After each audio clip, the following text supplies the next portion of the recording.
사랑과 은혜가 충만하신 살아계신 하나님 아버지 감사합니다. 거룩과 복된 날 시간마다 주의 모여 예배하게 하시고 하나님을 찬양하며 기도하며 하나님의 말씀으로 우리의 마음을 새롭게 할 수 있도록 은혜를 베푸시는 하나님의 은혜 감사드립니다. 이 마지막 때에 하나님밖에 소망이 없습니다. 하나님의 말씀 앞에 우리가 날마다 서게 하시고 거룩한 신부가 되어 하나님을 사랑하며 하나님을 사랑하는 증거를 세상에 선포하는 귀한 믿음의 승리의 삶이 될 수 있도록 은혜를 베풀어 주옵소서. 감사드리며 예수님의 이름으로 기도하옵나이다. 아멘. 찬양 한 장.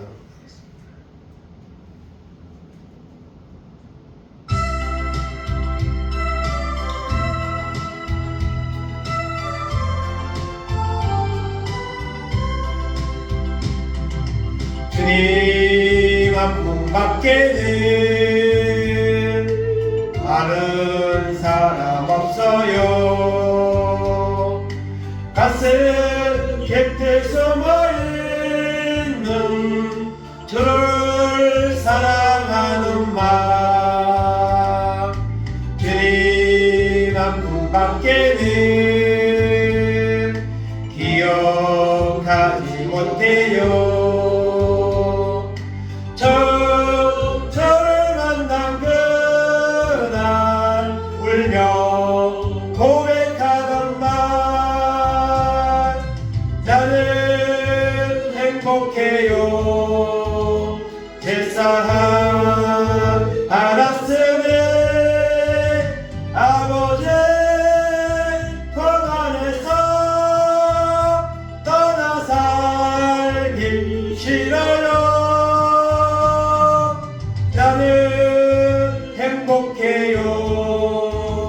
사랑이 샘솟으니 이 세상 무엇이든 채우고도 남아요. 주님 한 분밖에는 사랑하리 없어요. 작은 가슴 뜨거웠게 주님 피가 흘러요. 주님 한 분밖에는 약속하니 없어요. 나를 믿고 따르는 자 반석 위에 서리라.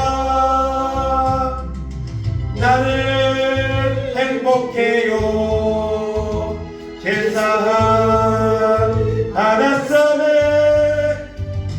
아버지 품 안에서 떠나 살기 싫어요. 나는 행복해요. 사랑이 샘솟으니 이 세상 무엇이든 채우고도 남아요. 아멘.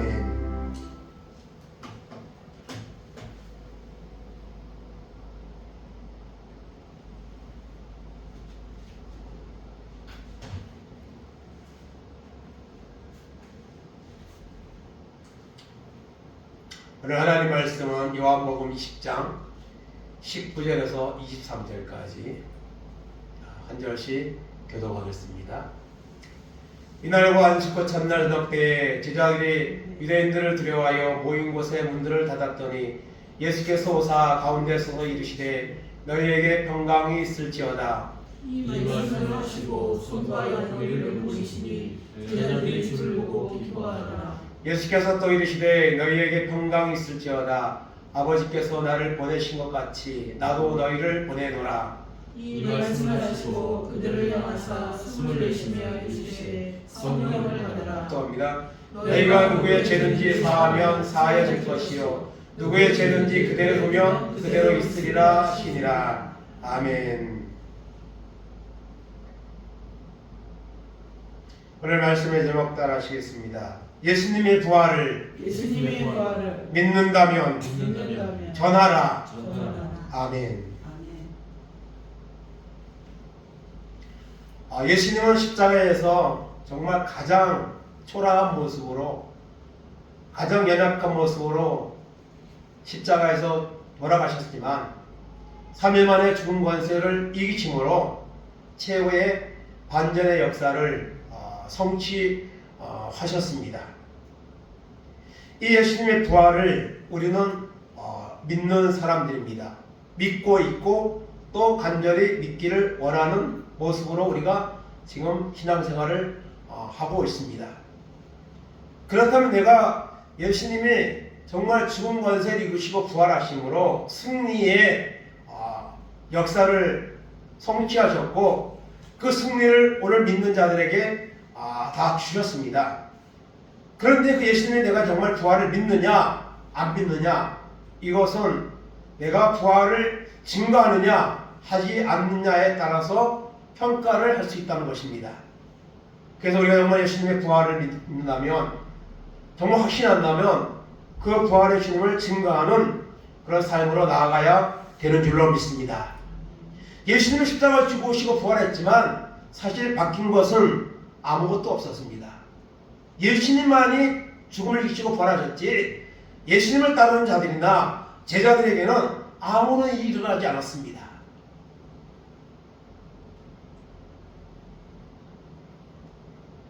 그렇기 때문에 오늘 우리가 예수님의 부활의 영광을 우리가 누리고 살고 있지만, 과연 그 예수의 부활이 나의 부활이 될 수 있도록 우리가 그 부활의 주님을 정말 확신하고 만나고 증거하는 삶을 살고 있느냐, 이와 같은 모습을 우리가 돌아보는 그런 시간이 되기를 원합니다. 그래서 오늘 예수님은 부활 후에 여러 번 나타나셨습니다. 40일 동안 부활의 몸을 사람들에게 보여주셨습니다. 500명이 모인 자리에도 부활의 주님은 나타나셨습니다. 이렇게 주님이 부활하신 후에 바로 승천하신 것이 아니라 40일 동안 계신 것은 부활의 확실함을 보여주기 위함입니다. 사실 예수님이 부활하신 다음에 그것을 은폐하려는 시도들이 많이 있었습니다. 그래서 무덤을 지키는 자들에게는, 군사들에게는 돈을 주면서 누가 와서 도적질해 갔다 그렇게 소문을 내라고 말을 했습니다. 그래서 예수님이 부활하셨지만은 사실 제자들에게는 그 부활의 주님이 또한 말씀하시고 보여주셨지만은 그들의 삶은 바뀐 것이 없었습니다. 그래서 여러 번 나타나셨는데 특히 제자들에게 여러 번 나타나셨습니다.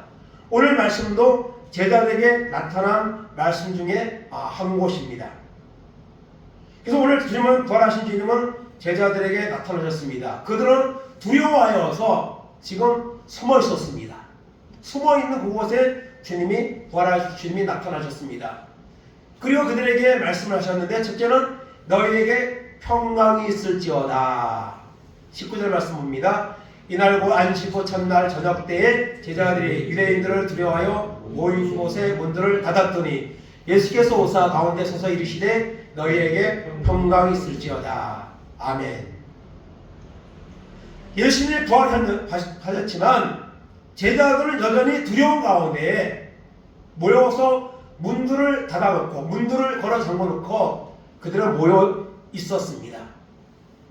그런 그들에게 찾아오셔서 주님은 너희에게 평강이 있을지어다, 두려움 가운데 있는 그들에게 평강이 있을지어다 말씀하셨습니다. 여러분, 우리가 예수를 믿으면, 정말 하나님을 신뢰하면 우리 마음에는 평강이 임합니다.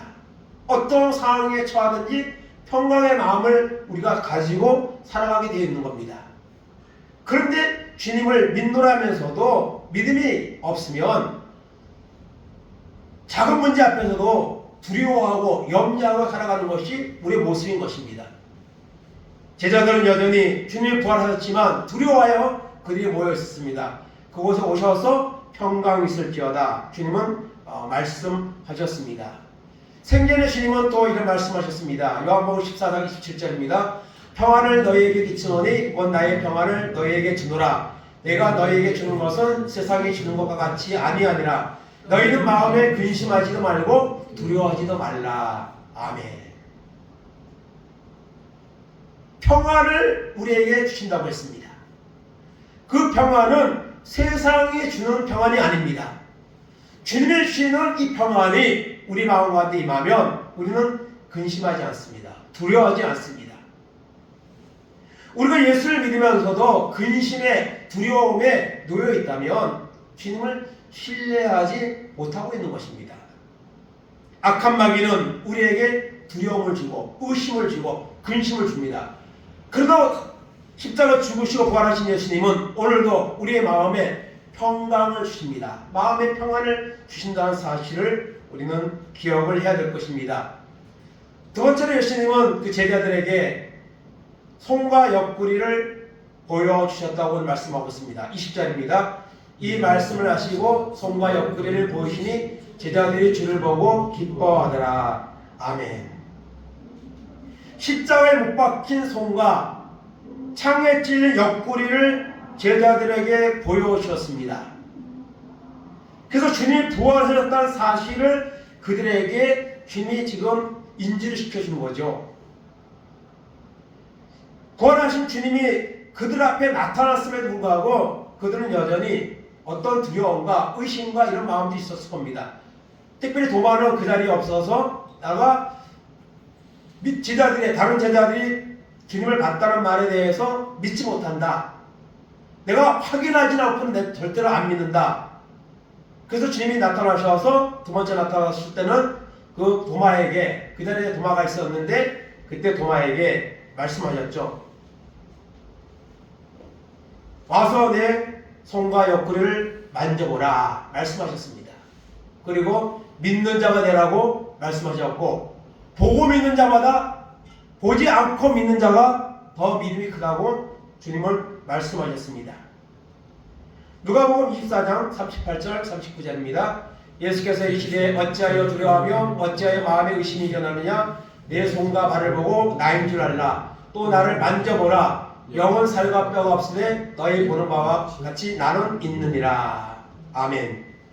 두려워하는 그들에게 주님은 친히 만져보라고 말씀하시면서 부활하셨다는 사실을 그들에게 확인을 시켜 주셨습니다. 그리고 세 번째로 예수님은 말씀하십니다. 21절입니다. 예수께서 또 이르시되 너희에게 평강이 있을지어다. 아버지께서 나를 보내신 것 같이 나도 너희를 보내노라. 아멘. 두려워하는 그들에게 평강이 있을지어다 다시 말씀하십니다. 그리고 하나님이 나를 보내셔서 십자가를 통해 구원의 성취를 한 것처럼 이제는 나도 너희를 보내노라. 주님은 이제 잠시 얼마 후 머무르다가 하늘나라로 올라가실 겁니다. 이제는 그 주님을 대신하여서 그 주님의 십자가의 복음을 전하는 일을 누군가가 해야 됩니다. 그 일을 제자들에게, 오늘 우리들에게 하라고 주님은 말씀하고 있는 거죠. 부활의 주님을 믿는다면 우리는 이 부활의 주님을 증거하는 이 사명을 감당해야 됩니다. 누구든지 믿는 자는 다 해야 됩니다.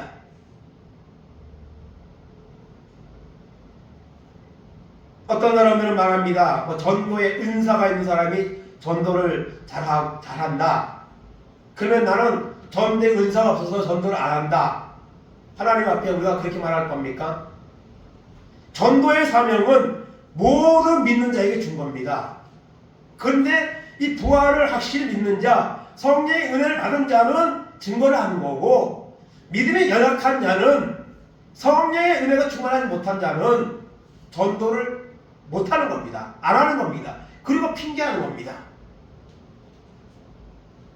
부활의 주님은 제자들에게 나타나셔서 평강이 있을지어다 말씀하시면서 나도 너희를 보내노라. 어디로 보냅니까? 세상으로 보내노라. 이제는 나를 대신하여서 너희가 이 십자가의 부활의 이 승리의 복음을 전하라고 말씀하고 있는 것을 볼 수가 있습니다. 주님은 십자가를 통해서 이제는 하나님 우리를 사랑하신 증거가 나타났고 그 사랑의 증거가 여러분 이제는 완성된 것입니다. 요한복음 3장 16절 17절입니다.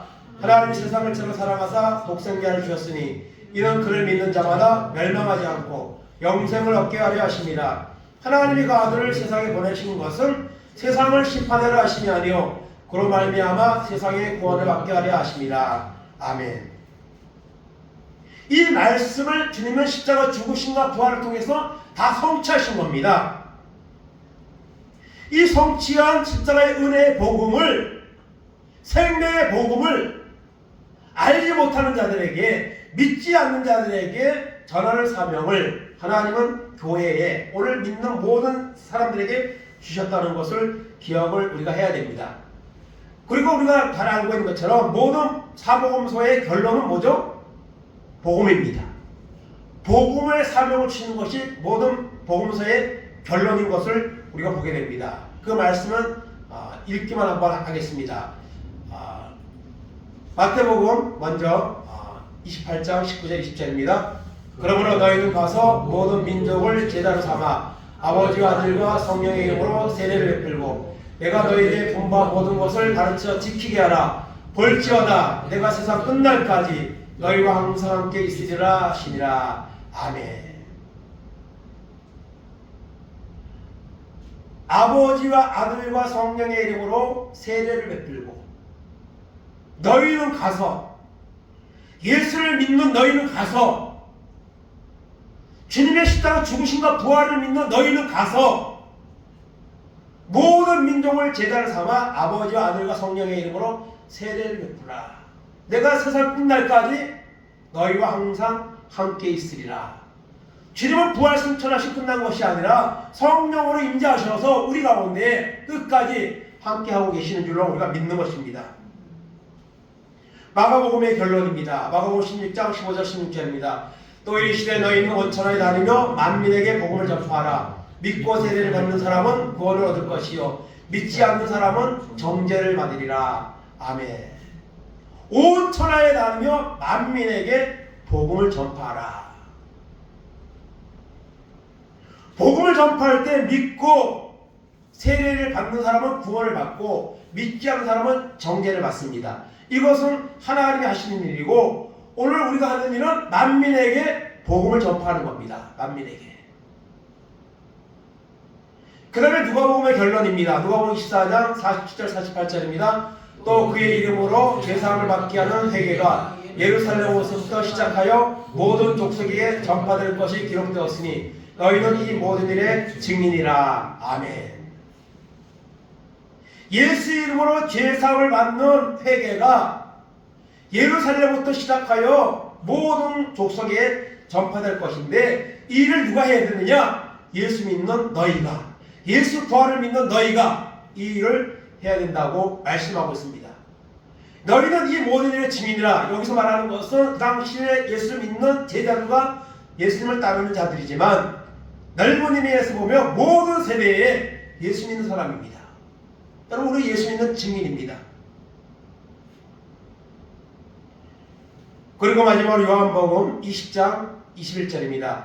예수께서 또 이르시되 너희에게 평강이 있을지어다. 아버지께서 나를 보내신 것 같이 나도 너희를 보내노라. 아멘. 오늘 읽은 말씀이죠. 하나님이 나를 보내셔서 십자가를 통해 구원을 성취한 것처럼 이제는 나도 너희를 보내노라. 세상으로 보내노라. 이렇게 복음을 증거하는 사명을 주님은 제자들에게, 모든 믿는 자들에게 주셨습니다. 그렇다면 이 복음을 전하는 이 사명을 감당하려면 해야 될 일이 있습니다. 성결해야 될 과제가 있습니다. 22절 13절입니다. 이 말씀을 하시고 그들을 향하사 숨을 내쉬며 이르시되 성령을 받으라. 너희가 누구의 죄든지 사하면 사하여질 것이요 누구의 죄든지 그대로 두면 그대로 있으리라 하시니라. 아멘. 평강이 있을지어다. 나도 너희를 보내노라. 그리고 하신 말씀이 뭐예요? 성령을 받으라입니다. 성령을 받으면 주님이 말씀한 것처럼 세상으로 나가 믿지 않는 자들에게 이 부활의 영광의 복음을 선포하는 사명을 감당할 수 있게 된다는 것입니다. 성령을 받으라. 그리하면 너희가 누구의 죄든지 사하면 사여지고 그대로 누구의 죄든지 그대로 두면 그대로 있으리라 하시니라. 말씀하는 걸 볼 수 있습니다. 그래서 여러분, 복음을 전하는 것은 사실 사람이 할 수 있는 것이 아닙니다. 하나님이 하시는 거죠. 성령 역사해야 여러분 정말 담대하게 복음을 선포할 수 있고, 성령으로 여러분 전도해야 열매도 나타나는 것입니다. 그러므로 여러분, 우리가 성령을 구하고 성령의 은혜를 받으면 성령의 능력과 지혜로 복음을 선포하면 여러분 그곳에 하나님의 역사가 일어나게 된다는 사실을 우리가 기억을 해야 될 것입니다. 마태복음 10장 19절 20절입니다. 너희 일을 넘겨줄 때에 어떻게 또는 무엇을 말할까 염려하지 말라. 그때 너희에게 할 말을 주시리니 말하는 이는 너희가 아니라 너희 속에서 말씀하시는 이곧 너희 아버지의 성령이시니라. 아멘. 여러분, 하나님을 믿는 사람은요 성령을 의지해야 됩니다. 말씀을 선포하는 사람도 성령을 의지하여 선포해야 되고, 말씀을 듣는 사람도 성령의 감동을 구하여서 말씀을 들을 때에 은혜가 임하는 것이고, 또한 전도를 할 때도 성령이 역사해야 담대히 선포할 수 있고 듣는 사람의 마음에도 감동이 일어나는 줄을 믿는 것입니다. 그래서 이 성령을 받아 복음을 선포하라고 주님은 말씀하고 있는 것을 볼 수가 있습니다. 베드로전서 2장 9절입니다. 그러나 너희는 택하신 족속이요 왕같은 제사장들이요 거룩한 나라요 그의 소유가 된 백성이니 이는 너희를 어두운 데서 불러내어 그의 기이한 빛에 들어가게 하신 이의 아름다운 덕을 선포하게 하려 하심이라. 아멘.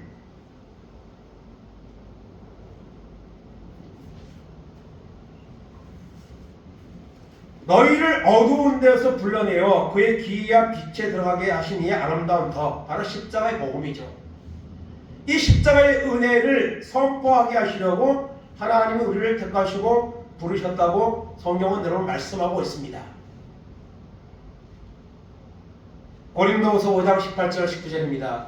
모든 것이 하나님께로부터 났으며 그가 그리스도로 말미암아 우리와 자기와 화목하게 하시고 또 우리에게 화목하게 하는 직분을 주셨으니 곧 하나님께서 그리스도 안에 계시사 세상을 자기와 화목하게 하시며 그들의 죄를 그들에게 돌리지 아니하시고 화목하게 하는 말씀을 우리에게 부탁하셨느니라. 아멘. 예수를 믿는 사람이 우리가 예수를 믿게 되면 반드시 그를 통해 복음이 다른 곳으로 선포되게 되어 있는 거죠. 그래야만 복음이 널리 선포되고 여러분 믿는 자들이 더 많아지는 이런 역사가 일어나는 거죠. 그래서 오늘 주님은 나도 너희를 세상으로 보내노라 말씀하신 것처럼 하나님을 오늘 믿는 교회에게, 믿는 성도들에게 이 복음의 선포하는 이 사명을 우리에게 주셨다고 성경은 말씀하고 있습니다. 그래서 예수님은, 부활하신 주님은 나타나셔서 제자들에게 평강이 있을지어다 그러면서 나도 너희를 세상으로 보내노라, 성령을 받으라 이렇게 말씀하셨어요. 그렇게 말씀하셨음에도 불구하고 제자들에게는 아무런 변화가 없었습니다. 그들은 약속한 성령을 받기 위해서 하나님의 말씀에 순종해야 했습니다. 그러나 그들은 어떤 선택을 합니까? 오늘 10장 읽었지만 21장에 가면 그들은 주님의 말씀에 전혀 다른 길을 선택을 합니다. 요한복음 21장 1절 3절입니다.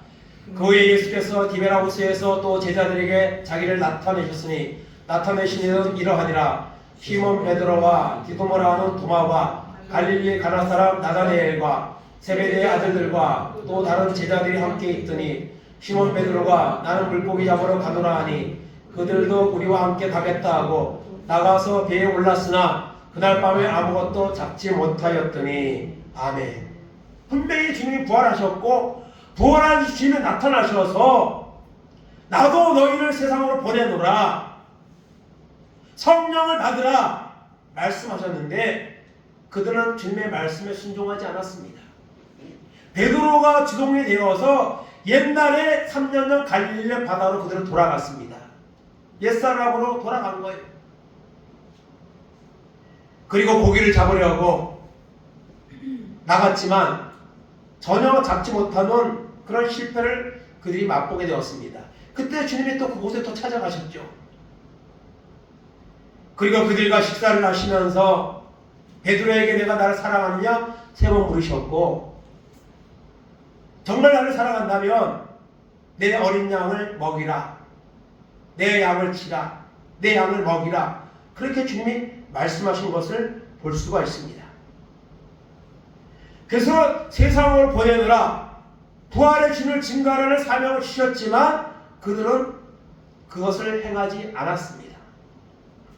오늘도 그런 예수를 믿지만은 이 부활의 주님을 만나고 확신하지 못하는 사람들은 여전히 하나님을 믿는 이 신앙에 흔들림이 있고, 그리고 복음을 선포하는 일은 전혀 행하지 않는 이런 모습을 가지고 있는 사람들이 오늘 교회 안에 많이 있습니다.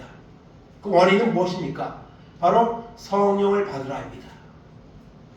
성령을 받을 때 주님이 십자가에 죽으셨으나 부활의 반절이 있는 것처럼 오늘 예수 믿는 사람들이 정말 담대히 나가서 복음을 선포하는 이런 정말 반전적인 삶을 위해서는 반드시 뭐가 있습니까? 성령이 임해야 됩니다. 성령을 받아야 됩니다. 그들은 실패를 맛보고 주님의 음성을 다시 들었습니다. 그리고 나서 그들이 무엇을 합니까? 사도행전 1장에 가면 약속한 성령을 받기 위해서 그들이 모여서 열흘 동안 전심으로 그들이 기도했습니다. 그리고 오순절에 정말 성령이 임하니까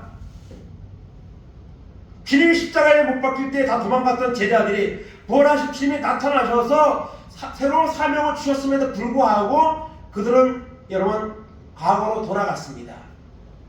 그러나 그들이 주님의 말씀을 붙잡고 성령을 받기 위해서 오순절에 모여 성령을 받고 기도하고 성령을 받은 결과 그들에게 여러분 반전의 역사가 일어났습니다. 죽음이 두려워 십자가의 주님을 멀리하고 도망갔던 그들이 이제는 담대히 목숨을 걸고 다 순교자의 삶을 사는 이런 사람으로 쓰임받다가 하나님 앞에 가게 되는 이런 반전의 역사가 일어나는 것을 볼 수가 있습니다. 사도행전 1.8절입니다. 오직 성령이 너희에게 임하시면 너희가 권능을 받고 예루살렘과 온 유대와 사마리아 땅끝까지 이르러 내 증인이 되리라 하시니라. 아멘. 성령 받기 전에는 아무런 변화가 없었습니다. 주님이 부활하셨지만 그것이 그들에게 무슨 상관이 없었습니다.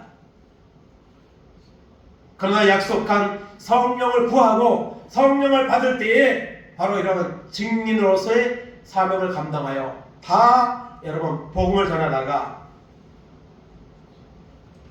순교자의 그런 제물로 하나님 앞에 드려지는 이런 상황이 바뀌어졌다는 사실을 우리는 기억을 해야 되는 겁니다. 그래서 오늘 이 시대에 우리가 구할 것은 성령입니다. 날마다 하나님 앞에 나와서 성령을 구해야 됩니다. 성령은 여러분 말씀을 들을 때에 또 기도할 때에 성령이 임합니다. 그냥 아무것도 안 하는데 성령이 임하지 않습니다.